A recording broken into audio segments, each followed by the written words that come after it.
Okay, yeah, there was like 700,000 Serbians that were slaughtered by the Balkan SS, who were the Croatians.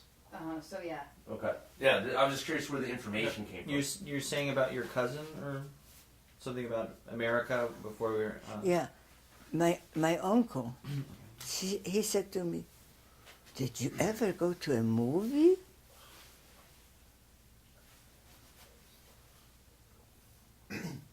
You know, this is after the war. He's asking me why I went to a movie. See how close-minded the people were?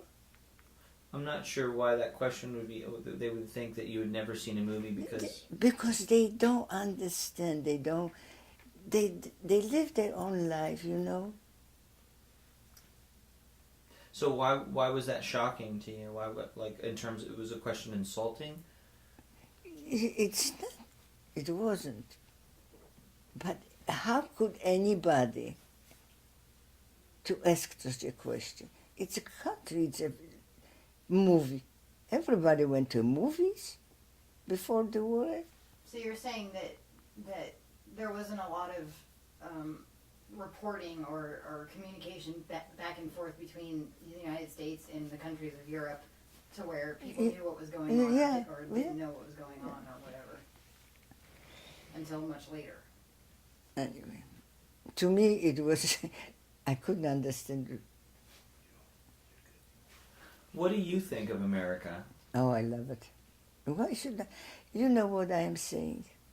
We pay such a high price, losing 6 million Jews for us to come to America. You know what I'm saying? If not for the war, we could never come to America. Not only me, a lot of our people, because we didn't have where to go.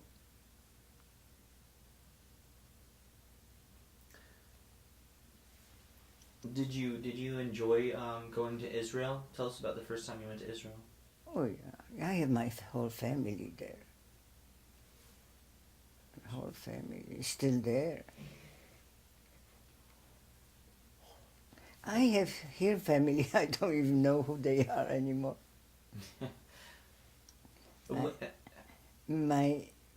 I had two uncles and an aunt and their wives and their children.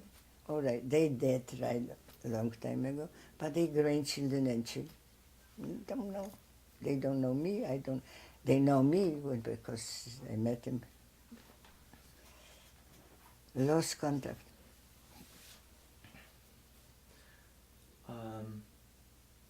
Is there anything else you wanted to share? No, thank you. AJ, do you have any more questions? No, I think I'm... Any more questions? While we have the camera here? I have that one question about how our lives, Mom, how do you think your life before the war, your life,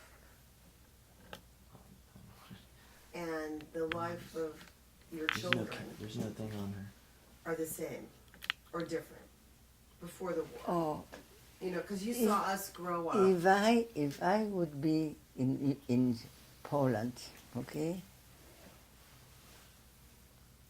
If I would, if I would still be in Poland, there would be no war. I probably would have married a religious Jew with paces and have maybe half a dozen of kids, if I could have children, and probably die by 40 years old or 50, or a childbirth or whatever. If you would have stayed there. That's what I think. That's what I said, that, because he asked me how I love America. That's my savings. That's my everything. That is my country.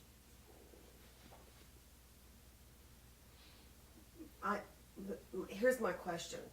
Yeah. You came from Poland, which was a third world country, to America where there was so much to offer. Right. where you had the opportunity and did take advantage of the opportunity to go from rags to riches. You raised my brother and I, you and Dad.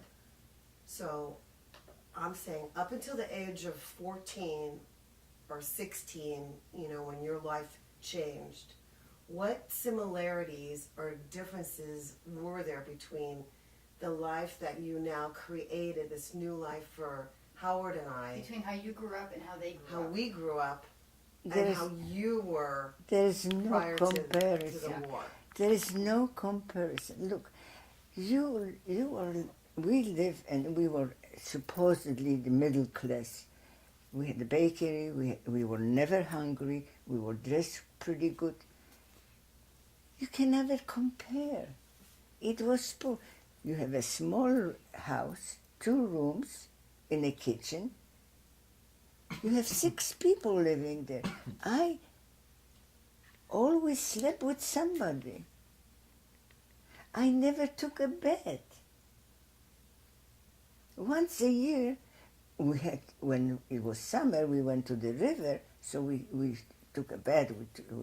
But in the winter time, we don't have toilet. We have the out house. Well, and not to mention women's rights. You know, the fact that you Forget went to the college, women's graduated right. college, and Well, right, but in the childhood, because the reason, I mean, I know there's similarities, and I know that there's differences. How much, you know, is. It's unbelievable. But I was with you in Suha, and you were so happy. She was so happy. You Because said to me, you know- look, these are the fields where I ran, and I picked the Because when- blueberries, and I when was I so was- happy. And I have memories of running around on Waring Road in LA Gardens in the field and playing in Cowboys and Indians or whatever. It was different, you know, but there were similar times when you were happy. When And I you was saw young, that your children were happy when too. I was 8 years old, you know, and you were free to go to whatever you wanted, not whatever. But it's no comparison. It's just no comparison. I didn't know any better. That's what we would. I have a quick question. Did you have any German friends before the war, or was Germany so far away by way of the country? No. Okay. My mother was raised in Vienna because, as I told you, there were 7 children. In Poland, when you were poor and the family was a little bit better off, they sent her to raise them or be a maid or whatever. So my mother was sent to a family there, and so she was maybe more educated than she would be in Poland. Cool. I have one question too. Huh? I have one question. Yeah. You know, it just dawned on me that until tonight, I don't think I ever heard you use the word Nazi. I've always heard you refer to them as Germans. And was Nazi not a term that was used then? Nazi was German were German, you know, not all the German were Nazis. Uh-huh. But the Nazis were like, Political affiliation. But you blame Germans when you talk about the people who did this stuff to you guys. You use the term Germans rather than the term Nazis. well, maybe matter of speech, I don't know. Just curious. I don't think so. All the German maybe were Nazis. I think that all the Germans were not good for Jews. Mm-hmm. And the Polish people were not good for the Jews either. Absolutely not. Dad couldn't wait to get out of there when we were there in 1994. He couldn't wait to leave. To leave Poland? He was so uncomfortable. I've never seen my father like that. Huh. He was always so confident and so comfortable in his own skin.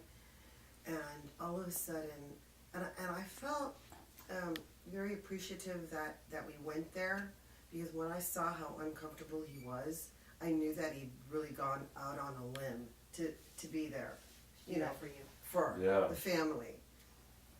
Yeah. You know, I was with my Was husband. on edge. Yeah. Very pensive and. He said, just "Look, scared. they're all anti-Semitic. Listen." He said, "Listen, listen to them." And I would listen, and you could hear them whispering, because maybe we looked different. Maybe we looked like we were Jewish. I don't know, you know. But I got that. I felt it. And that was part of the reason why originally you guys came to America too, because he said, I will not have children on German soil. No, he wouldn't. When we were in Poland,